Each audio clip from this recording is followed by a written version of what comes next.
I remain totally perplexed by these flags. So I'm in Cheshunt in Hertfordshire, and they've gone up over, I think, the last weekend, all along the road or the close to where I live. And I think it's to do with the Marriott Hotel, or what used to be the Marriott Hotel in Cheshunt, which is now housing the those seeking asylum and the economic migrants. And what it is, I think it's saying, you're not welcome. I'm a person of colour. I like flags. We had a street party here for the King's coronation. Flags were displayed, the Union Jack and St George's. Well, there's flag. No mystery on that day why those flags have been put up, is there? Well, There's no phone in there. Why have they put flags up on my street? Because they're crowning the King, you plum. Exactly. But the point I want to make is that even when there was the World Cup in 2014, 2018, 2022, and the Euros, these flags were never put on the street furniture, as they are now. So I think it's overt racism without actually saying verbally, you're not welcome here. And is that how you feel? Potentially. I could be walking to my local Tesco's and someone could think I'm an economic migrant and spit at me or kick me or abuse me, And I'm actually a local solicitor. And that is a more acute possibility now than it was 5, 10 or 15 years ago? Absolutely. And the flags are part of that process? Absolutely. And obviously, as a solicitor, you'll recognise other people might feel something completely different when they look at it. But that's what you feel. That's what James feels. It's what many people feel. Is it what we are intended to feel? We are staking our claim. We are marking our territory. We are telling people who do not look like us that they are not welcome. I hope not. But if you don't like that analysis, then you need to explain your thinking on 0345 6060973. I want to say that I think that the councils, when they're taking the flags down, have made a massive mistake. Blimey, they're not doing a very good job. Well, that is good. Now, I wouldn't usually support them going up or down or this or that. Where are they taking them down? Because most of the things I've been sent already, including someone who's been in touch with his own council, explaining why they're staying up. Well, that's good then, because you hear things in the news, you see things about the flags coming down, say, on the same day, but maybe perhaps other flags, say Palestinian flags, have been up there for a week. No, but in terms of what you've witnessed and experienced?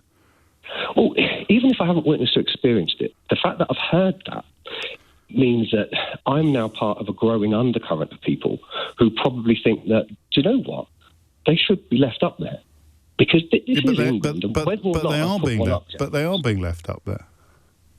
Well, that's good, and that is good.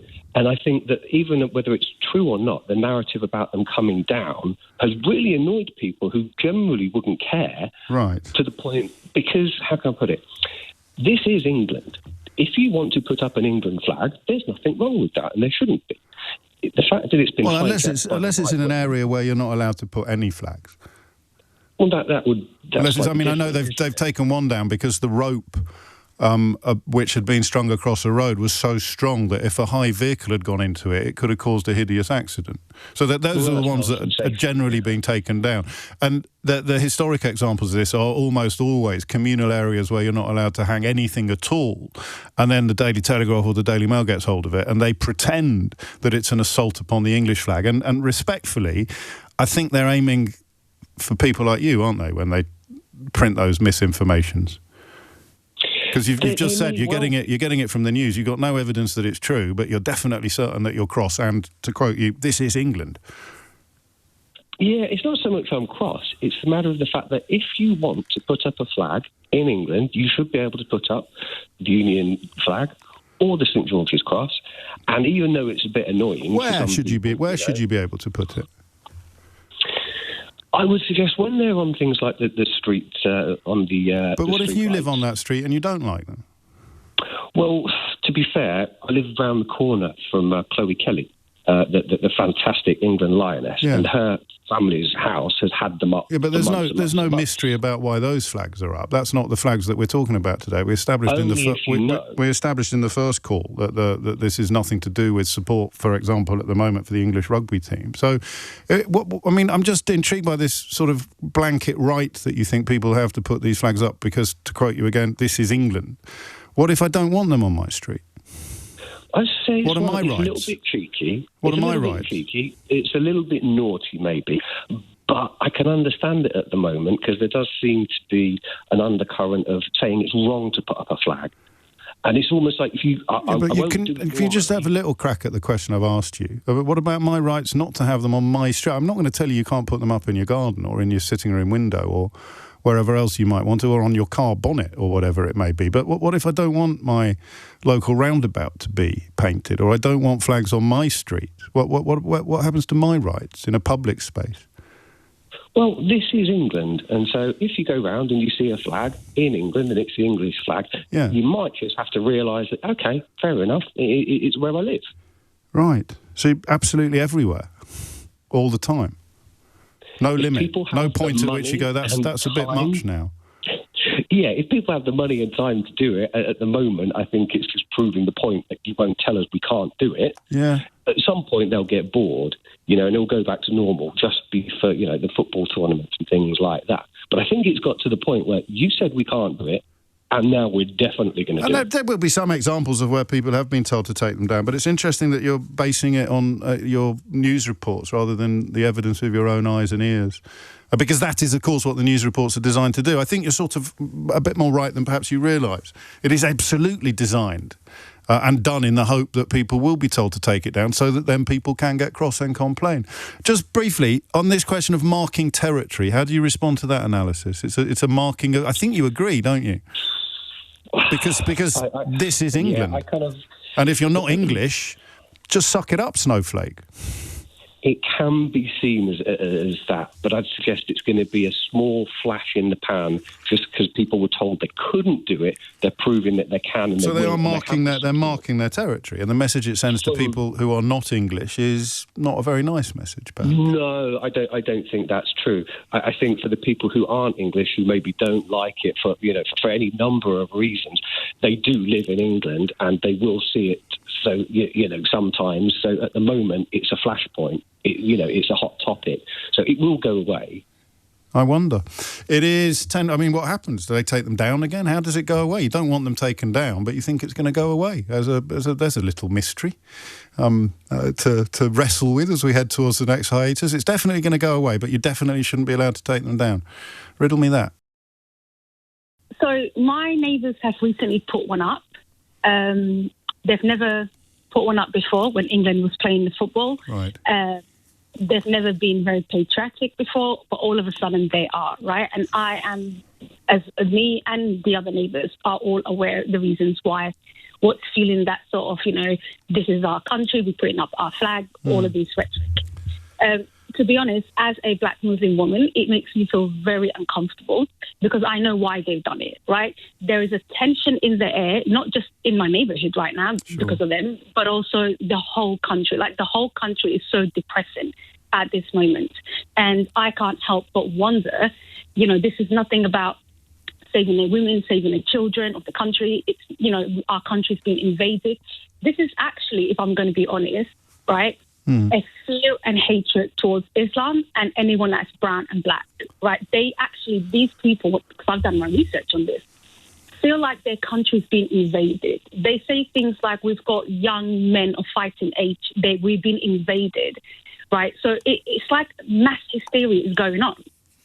They actually believe they've been invaded by brown, black Muslims that's going to come and take over this country. It makes no sense at all. Well, I think there's a name for it, isn't there? I don't know if it lands here, but in the States, I think they call it the Great Replacement Theory, a conspiracy theory designed, make sure I get this right, that politicians will make sure they stay in power by filling the country up with people who weren't born here because they'll vote for a left-wing party rather than a right-wing party for reasons that no one's ever managed to fully explain. And damn the demographics. Whatever you do, don't actually count anything. Don't look at numbers. Don't measure the reality that you're describing. Just feel the fear and feel the anger. So the flag then becomes what? A line of defence, a line in the sand. We are this and you are that, and never the twain shall meet. Yes, and to be honest, again, there's a bit of a jealousy that's actually thrown in there as well, right? They come over here, they've been given hotels, phones, iPhones, laptops, they get weekly money. We don't have any of these things. None of which is true. None of which is true. I mean, I saw an article in the Daily Mail this morning that literally said these migrants are being given brand new townhouses while the local population are living in temporary accommodations. I think that is not true either. Well, again, there's always a little kernel of truth in it. If you are, if your family is here, then you will have options that someone who's just arrived here from elsewhere does not have. You'll have a roof over your head. You'll have somewhere you can go. You'll have people you can stay with. And if you are, arrived here and your application has been approved because you were chased out of Afghanistan by the Taliban, then you have no other option. So councils will have to prioritise one over the other, but they do so according to a fixed set of rules that apply equally to everybody.